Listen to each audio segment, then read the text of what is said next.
And welcome back to the hottest married show in the world. I am John D, aka Too Much Me, and this is my wife, Do. How are you? I am present. Honestly, present. Present Your and accounted gift. for. Oh, okay. So I have a question for you. I have an answer, most likely. If you had all the information that you have right now, at what age do you think that you could dominate like at what point in your life do you think, like, you know, if I went back with this information, this is where I could have? I would go back to 13. 13? Why 13? Because 13, my friend groups were changing. Mm-hmm. I had one foot in one area, one foot in another. And I was making some poor decisions. Before that, everything was all fun and games and kid stuff. And then I turned 13, and that was the first time I had sex. And it didn't really make sense as to why, other than peer pressure. And it wasn't even, I just felt like from then on, it wasn't a traumatic experience. However, my mom did find out, and I got grounded for 54 days. I'll never forget that. However, it set the tone for me and how I didn't really see I didn't really see anything valuable about, not saying my body wasn't valuable, but I didn't see it as something scary like everybody else did. You know what I'm saying? And not everybody else, but maybe how the adults were trying to make me feel. But I didn't feel a sense of danger. And if I knew what I know now, if I knew that then, I would have made some smarter decisions about the emotions I allowed myself to go through as a kid. Like, you know, who do I love and who am I willing to, like, anything could have happened to me at 13. I knew people who were pregnant at 13. Not a lot, but I knew. You know what I'm saying? And even in the high school, I think it didn't really dawn on me how I was putting myself in so many different types of dangers just off of that. In another episode, I was talking about how there's such a thing as a healthy selfish. And I did not have any concept of that then, and I wish I had. So I would go back to 13. It definitely would have changed my trajectory in a number of ways. But for myself being healthy and, you know, avoiding some of those pitfalls I had, even in my relationship, like my relationship with my dad started going all out of whack a few years later. I entered into abusive relationships at a young age. All of those things could have been, averted. And the way I feel about myself now, I could have felt years and years ago. Mm-hmm. But, my experiences continue to just cloud up everything. And it would have been nice, So, even, like, I'm listening to you. I know that they had to be tough if you figured at 13. How would your life change outside of your relationships at 13 with the information that you got? Just the way that I think that, definitely my career would have been different. My experience in college and how I navigated that would have been different. What would you've done? That's why I'm trying to see what, like.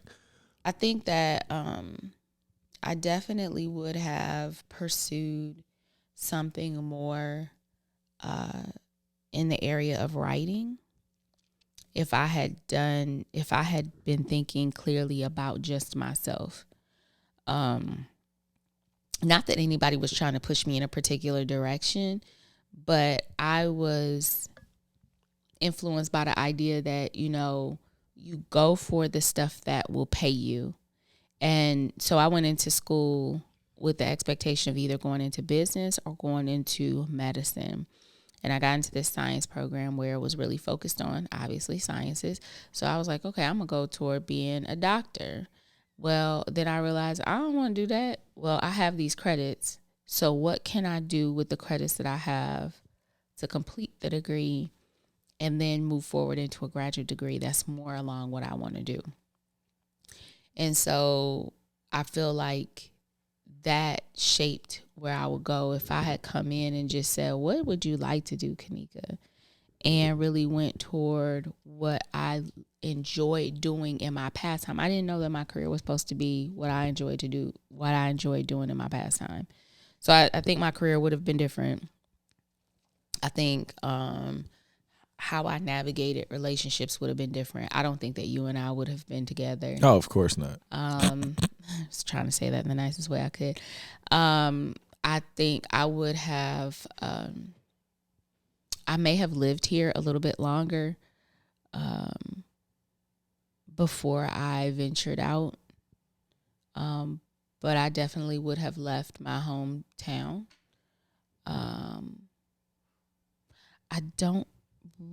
I feel like I would have had kids, but I also feel like who I am now, I may have decided not to.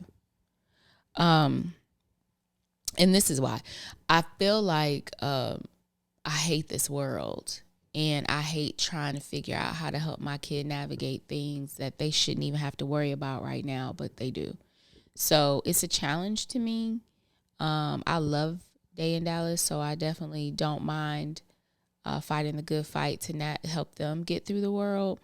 But I don't necessarily know if I had been given the opportunity to go a little bit longer and see a little bit more, if I would have ventured into that.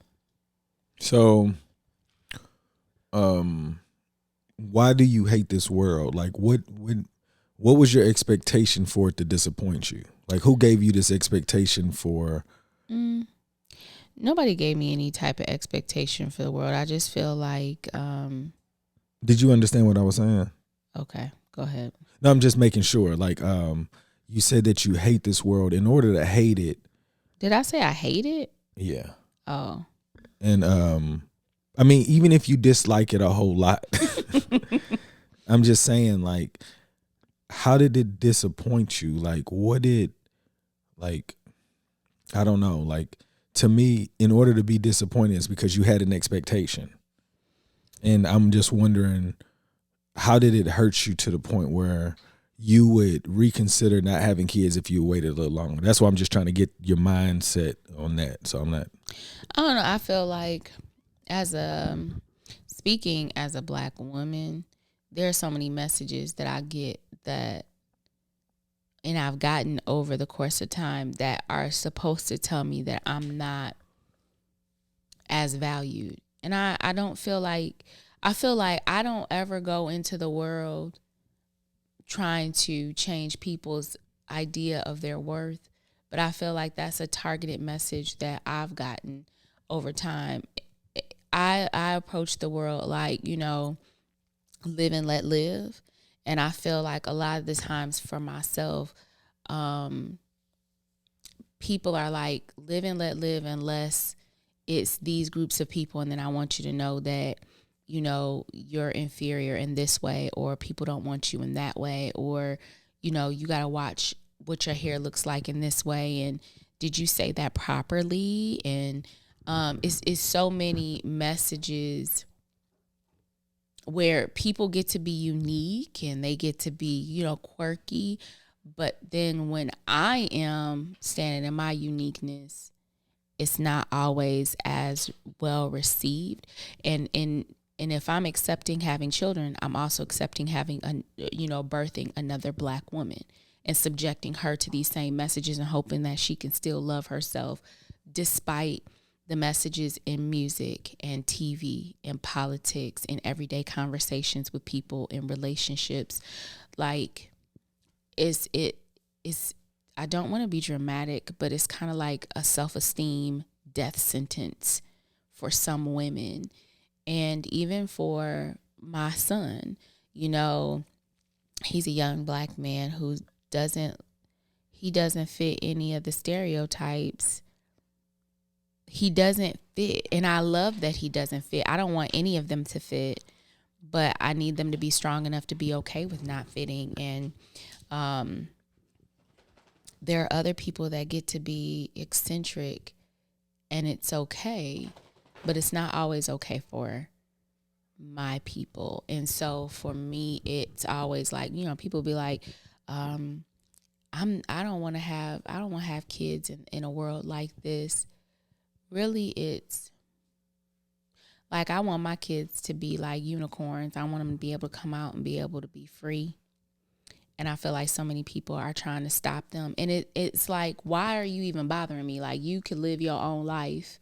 But it's like a self-esteem death sentence depending on who you come in contact with. And I don't necessarily know if I would want to subject someone else to that.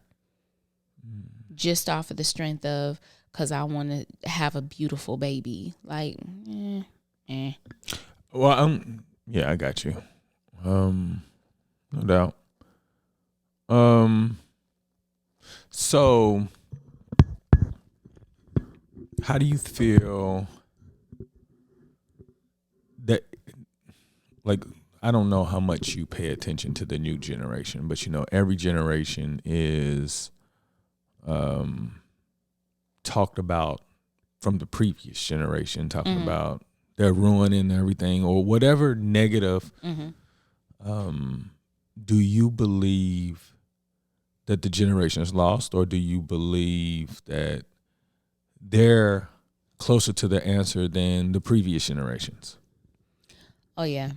I don't think that this generation is lost at all. I think this generation is more focused on being found than any other one before. I think because it seems messy watching them, because it's not the way that we would have done it as our generation, but the generation before us felt the same way. I feel like if I understand that the generation before me didn't understand how we were doing things because it's just not how they were done, then I have to understand that the way I'm looking at the next generation has to be the same.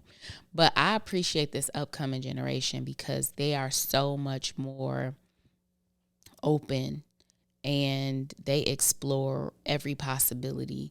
Like, I feel like they're even less boxed in by expectations than we were. So, you know, I feel like every generation kind of broke a chain. And they get to run faster. You know what I'm saying? In this case, I trust that this generation is like that too. Talking today in Dallas, it's just like, I love how they think. So I'm not afraid for the generation. It's just like I was telling Dallas, like, I think how he feels is great, what he believes in, but he's going to go into the world and he's going to meet people from my generation who are more boxed in, and they may stand in his way, not to keep him from succeeding, but to feel like they're stopping him from failing. Like, you know, Yeah, you're that's going a in the good way wrong to look at it. direction, and or messing up all of the work they've done to try to fix whatever they felt was wrong with what the generation before them has done. And so, you know, I think that they're picking up what we're leaving behind and they're making it for themselves. And I can't think that they're doing it wrong, because, you know, I can see that the world is still messed up and there are a lot of things that, you know, I wish were different, but I see how it panned out this way.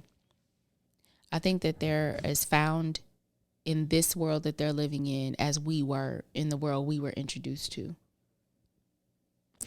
When you say the world's messed up, what do you mean? I just mean that, we're bogged down with a lot of outdated ideas, but we're still operating off of them. Who's supposed to change it? Yeah, hell, I don't know. The reason why I'm asking, because you brought, it's a great point. People say the world's messed up, but when you think about it, you're like, we're definitely following a lot of traditional and old beliefs that's outdated. But how does it change? And it's like, are you worried about, like your fellow man because they're being filled with all of this messaging or whatnot, or is it a genuine concern for your kids? My kids are always going to be my priority. No, I get that. I don't want to make it seem like I don't know your priority. I'm just saying, do you feel like our kids have to worry about that?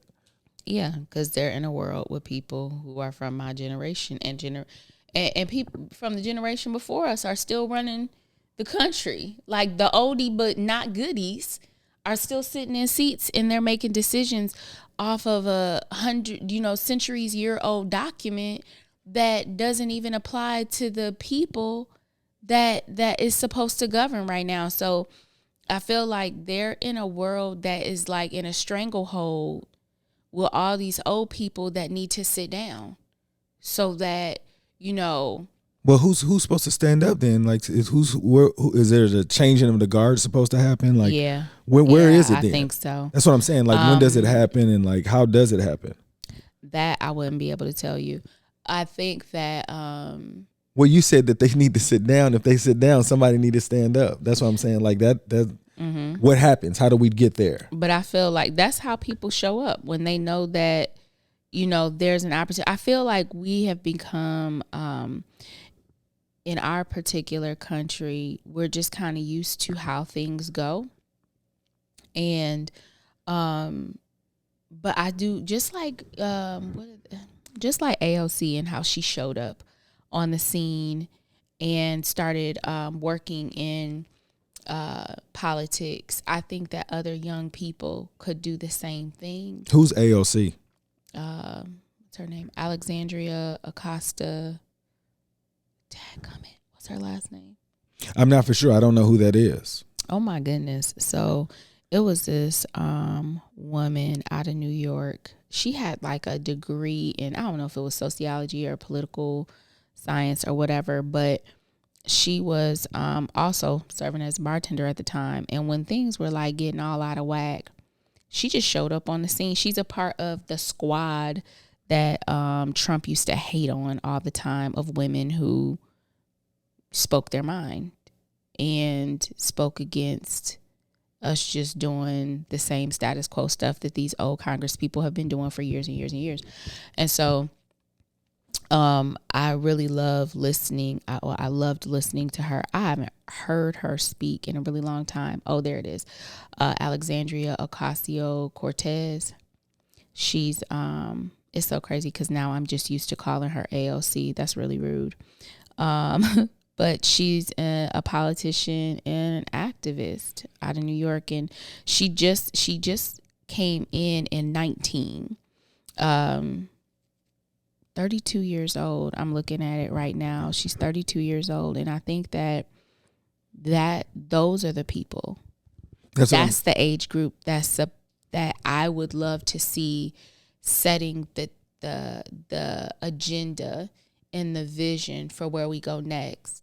Because I feel like people who are, no offense at all to people who are older, but people who are 80 something years old, the decisions you're making, you're probably not going to be here for the fallout.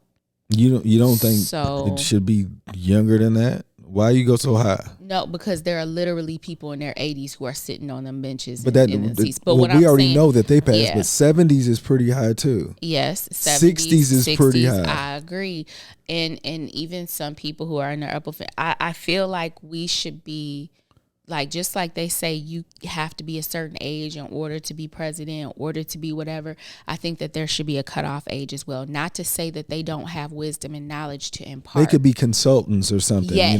They could have like a consultant table. They don't have to be making the decisions for young people. In the end, I think the people who should be making the decisions, setting the vision and the agenda for the country are the people who are going to have to live with that fallout. And right now, I think a lot of the older people who have been in those seats for a long time are setting all of these decisions, and the world could burn. It wouldn't even matter. That's why they're playing all these games with, we are not going to vote on this right now. We're going to hold this off, or we're going to hold off this vote. We don't want this person to choose a judge, blah, blah, blah, blah, blah. All of that stuff is because now you got time to play, because you on your way out. Somebody about to toss some dirt on you eventually. And so you can be in here and play these games. But we have other people who have to live with the fallout of you being trash. Well, so I feel like that is why I would like to see younger people in the seats, because they have more to lose with what decisions are made in those rooms. And so we're living in a world that is being set by people who don't have to deal with the fallout. And it feels like there's no passion or motivation for it to be at its supreme best. I don't think anybody cares enough. Like the way that you sound, it sounds like it's this issue, right? Mm-hmm. And I don't think it's an issue, because these people are old, like you said. I totally agree. But when you just said this young lady just popped up on the scene and made all of this noise, like there's been years way before that, before this 32-year-old, mm-hmm. You know what I'm saying? But I'm talking about, like, if there's nobody ready to take the reins, mm-hmm. the people in charge going to feel like they need to stay. So like, I just feel like you're mad at, because people won't stand up. They won't, mm-hmm. Accept the responsibility like this young lady did. Oh, wait, hold on. That's a part of the squad. I just read up on her. So my girl got a bachelor's in international relations and economics. But I could have sworn they said she was a bartender. But she probably was a bartender before she came up in this mug. But she came in with the background to do that thing from Boston University. But there are a number of women and younger men, I think, that could do. Are they making great noise? That's what I'm saying. Like, is it making noise where it was like, hey, let's let these young people do it? To me, I feel like you're making the noise for people that don't want the noise. No, I think that she does. Oh, I believe the ladies. Oh, no, I've heard about them, like, just, sparingly. But I haven't heard about anybody else to be like, you know what, this is what's going to, we're seeing the change happen. Mm-hmm, mm-hmm, so that's what I'm saying. Like, I think you're putting so much pressure on these guys to retire. Like, if that's all they know and they don't see nothing, and then you got these women, like, that's even more against their tradition. You know what I'm saying? So where are these other men? They don't even got people below them to say, I'm comfortable with them leading the country. So I don't know. Yeah. And that's the problem is that I don't care what them old people think. And no offense, I say that afterward. Because I feel that my elders, or the elders, I'm going to say that, not necessarily my elders, but instead of saying the old people, the elders, I honestly feel like you've done all you could do to maximize the opportunities for your generation. Just recently, you guys, we were watching Hamilton. I'm going to say this. Everybody talked about Hamilton for forever and a day. And I did not watch it until my 9-year-old niece was like sitting there watching it. She started it over so I could listen. And I only heard like the first 2 songs. And I was like, what? So we all sat down and we watched Hamilton. And there was a part in there where they had expected for Washington to run again for another term.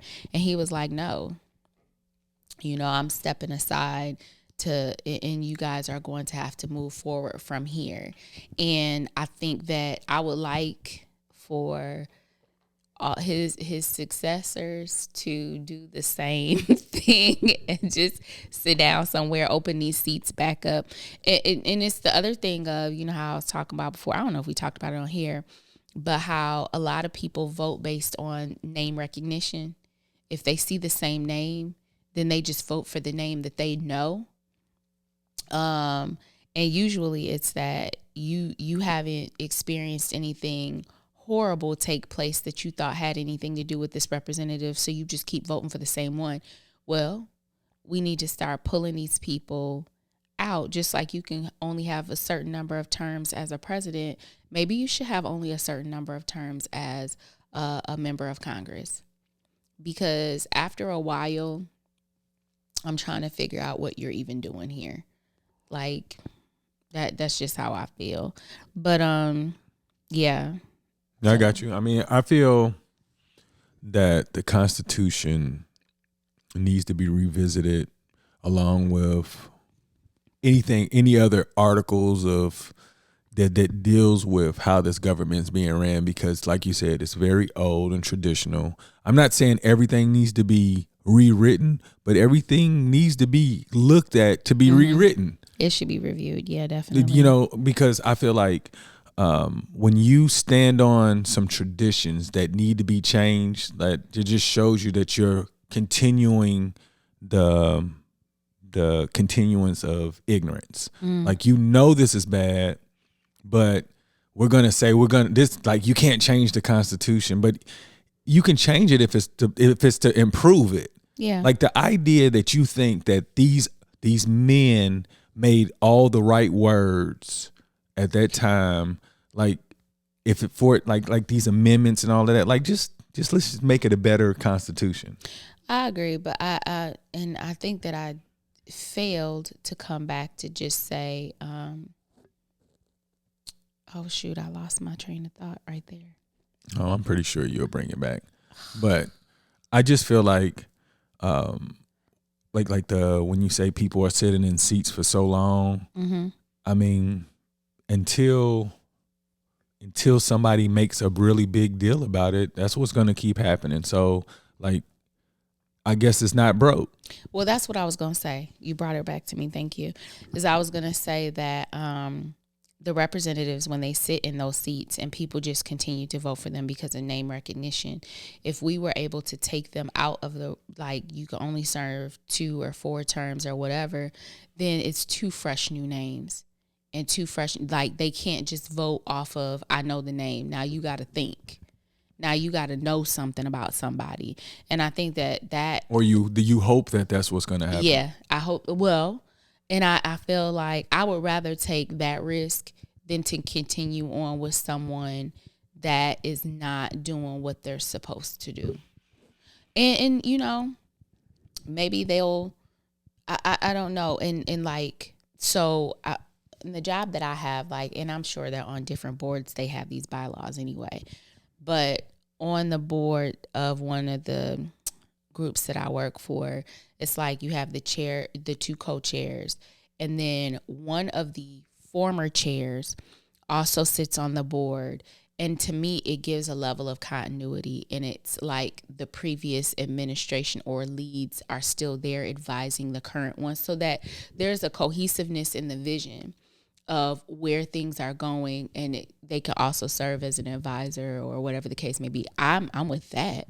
I mean, the only reason why I said it, because if we believe that the elders aren't worth anything, then people won't understand the value of what it is to become older. So I'm not saying that they all need to be replaced, but you definitely need to bring some youth in there to balance things out, because if everybody is older, they're not keeping up with what's actually going on with today, you know? And even with myself, like, I'm 44 and I don't even keep up with today. So I can only imagine if I'm older, I'm going to only isolate myself with being around things that I care about. So if you don't really care about what young people are doing, the job should be relinquished to somebody who's willing to keep up with what young people are doing. So I'm totally on board with that.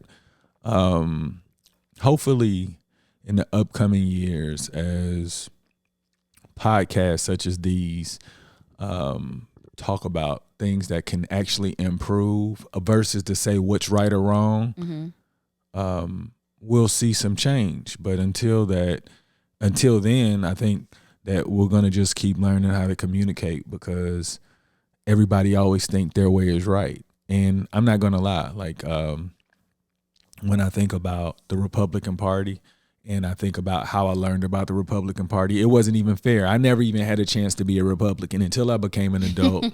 And then when I became an adult, it was like I had to figure out what type of black man I wanted to be. You know what I'm saying? Like, regardless of money or whatever, it's like, what is my purpose? Is my purpose to like make as much money as possible and secure for my family, or do I need to represent for the people that's being misrepresented? And when I say that, I'm saying they made it seem like Democrats represented the people that was being misrepresented, and both of them look exactly the same. They just use different vocabulary words to make it seem like they're on the same side or different sides or whatnot, or on your side. But I'm just saying, like, going forward, I think we need to invest in the youth that sees the positive in both parties, where we can get the benefits of both parties. Why do we have to make it seem like in order to get this benefit, I have to lose that? How about not having any parties?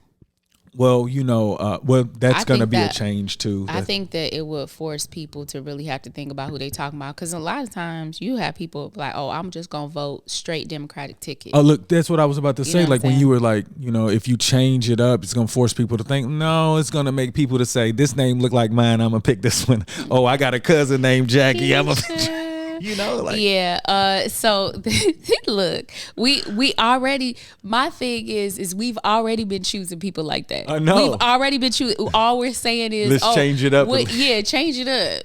Look, I ain't never seen Keisha on this. Keisha Lance Bottoms came up in Atlanta. I was like, hey, look, Kasim Reed, hey. But at the same time, I've definitely been someone in my past to vote straight ticket. I know when I left the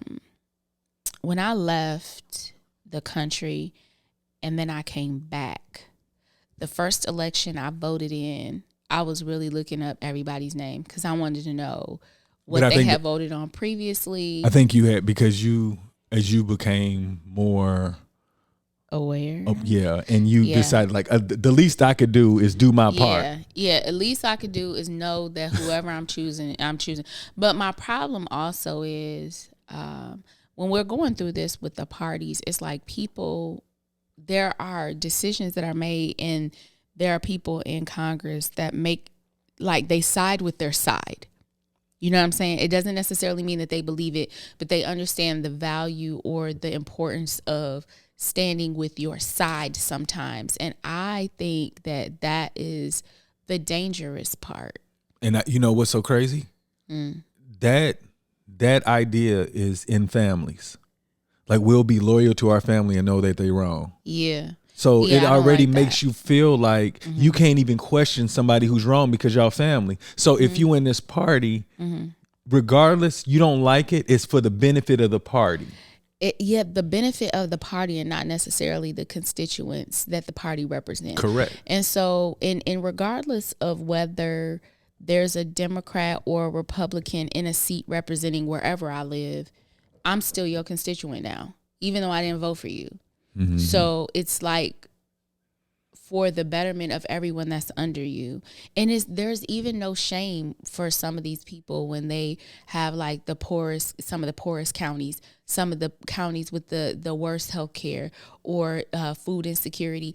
For some reason, there's no label placed on them that says, hey, these are the things that their constituents are lacking. And they've been in this position for how many years, and the needle has not moved. For some reason, they don't get nobody stamps them with disapproval. Who's them? The people who are voted to represent and make things happen for them. Like, at this point, I don't even know if some campaign, I would be interested to look at some of the more longer standing Congress members. What does their campaign even look like? Do they even put any effort into it? I don't think you have to. Yeah, because your people just going to vote for you. Like, you don't even stand for nothing no more? No, I think you would like to believe that they think that they standing still for the same values. Yeah, so then they don't have to say nothing. Correct. So it's like, why would I change? But I'll tell you this. If your values have not changed, then you have not recognized what's going on because you believe everything you learned was right.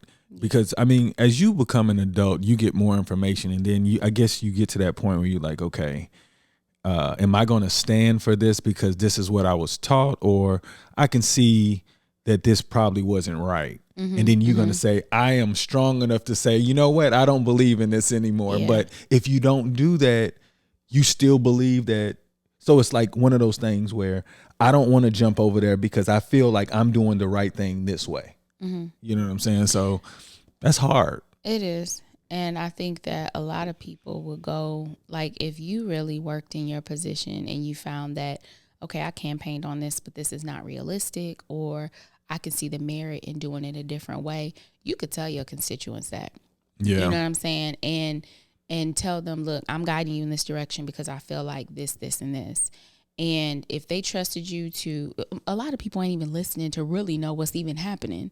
If they get benefits or increase their quality of life increases, then that's great. But I think a lot of people just vote and just click a name they know anyway, so it don't even matter.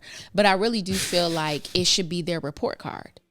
I feel like the movement that the party makes, mm-hmm. the movement that the individual makes, I think all of them should be a report card. Because honestly, I don't think there should be any parties. Because I feel like parties is how they get to be, like, they just get to make these dumb decisions just based off of, well, this is what my party member wants and he's standing firm, so I got to back him up because it's my cousin. Well, it's no. I believe in the parties. Doesn't mean you need to fight. But I believe that you should stand on what you believe in. Like, if you don't believe in this, you don't stand with your party with it. But I think that if there are parties, then there's always going to be that pressure. Oh, I know, but I'm saying if you just change the perspective, like, look, we're on the same team, but this part right here, I didn't grow up like that. Mm-hmm. You know what I'm saying? Or, I got more information. I don't believe in that anymore. So I have to pull for this side. Yeah. Like, because it went, like, now I understand why you say no parties, because nobody has to have the pressure. Yeah. I totally get it now. Nobody has to have a pressure having to side with anybody. We all walking in here. Just do the right thing. Our only party is who we represent. Our constituents, that's my party. And then, after that, that would be great. That's a different way to look at it. It's these 50 teams that are all coming in and they're like, I'm standing for my team, you standing for yours. These are the needs of my team. They match the needs of your team. How can we make this work? Like, I think that there would be more value if people stood for their constituents rather than standing for a party. Yeah, it makes sense. I didn't look. See, that's the reason why you so cold. Like, you are able to articulate and break it down for people like me. He like my mind. I do. That's what I married. Mm-hmm. Your mind, and now you mine. Oh my God. Anyways, anybody you want to give a shout out today? The future leaders of America, the young people. I give a shout out to anybody who it's sparked in them at some point in time that they want to do more than just exist here. They want to do more than just punch a ticket. I'm looking forward to y'all. For sure. Shout out to you guys that are thinking about it while other people aren't appreciating the work you're putting in to make it better for us. So an extra shout out to those young people who's going to make it a lot easier for us when we get older and, want to not worry about what's going on. So shout out to y'all.